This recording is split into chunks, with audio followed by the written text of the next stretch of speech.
আসসালামু আলাইকুম। আশা করি সবাই ভালো আছেন। তো আজকে ধান সম্পর্কে আপনাদের কিছু বলবো। গ্রামের এই ধানগুলো জমি থেকে আনা হয়েছে। তো এগুলো যে কত কষ্টের সেটা গ্রামের মানুষ ছাড়া আর কেউ বুঝবে না। এই ধান থেকে যে কিভাবে চাল হয় এটা অনেকেই বোঝে না।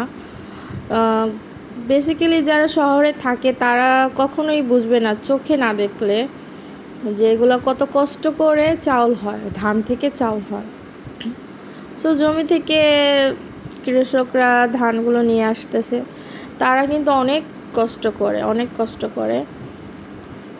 তাদের কোনো মানে তাদের এত পরিশ্রম সেটা দূর থেকে বোঝা যাবে না যদি আপনি না দেখেন।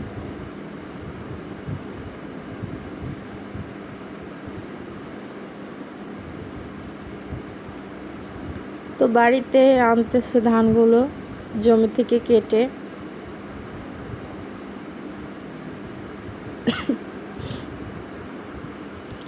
এই তো ধান ভাঙার মেশিন চলে আসছে। মেশিনটাকে তারা প্রপারলি ঠিক করতেছে, যে ধান ভাঙার জন্য রেডি করতেছে।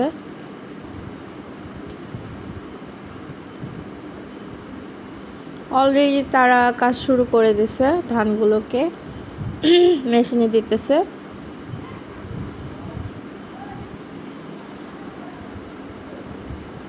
তো এক সাইড দিয়ে দিতেছে, মানে এক সাইড দিয়ে ধান বের হয়ে আসছে, আরেক পাশ দিয়ে খ্যার বের হচ্ছে। কোন দেশে কি বলে জানি না, আমাদের দেশে এটাকে খ্যার বলা হয় ধানের গাছগুলোকে।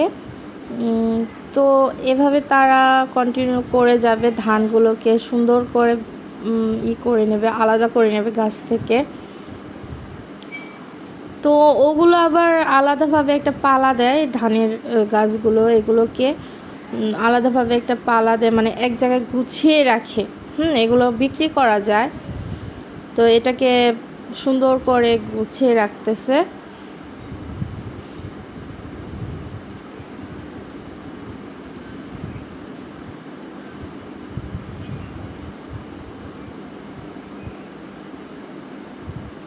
দেখেন তারা কিন্তু খুব কষ্ট করে, তাদের ফ্যামিলির জন্য তারা খুব কষ্ট করে, কিন্তু দিন শেষে তারা খুব হ্যাপি।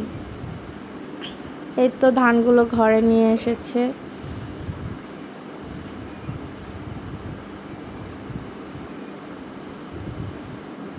এই ধানটাকে একদিন ভিজিয়ে রাখবে, তারপরে সিদ্ধ করে রোদে দিয়ে তো ভাঙানোর পরে কিন্তু এই চালটা আসে। এই চালটা ভাঙানোর পর তারপর আসে, তারপরেই কিন্তু সবাই রান্না করে। এই যে তারা যে এত কষ্ট করতেছে সেটা কিন্তু আমরা বুঝতেছি না।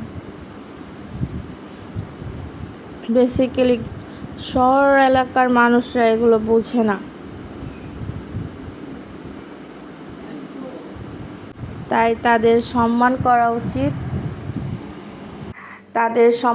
উচিত। তো তাদের সম্মান করার জন্য কোনো দিন দিবস লাগে না, তাদের পাশে থাকলেই তাদের সম্মান করা হয়। সবাই চেষ্টা করবেন সবাইকে, মানে তাদের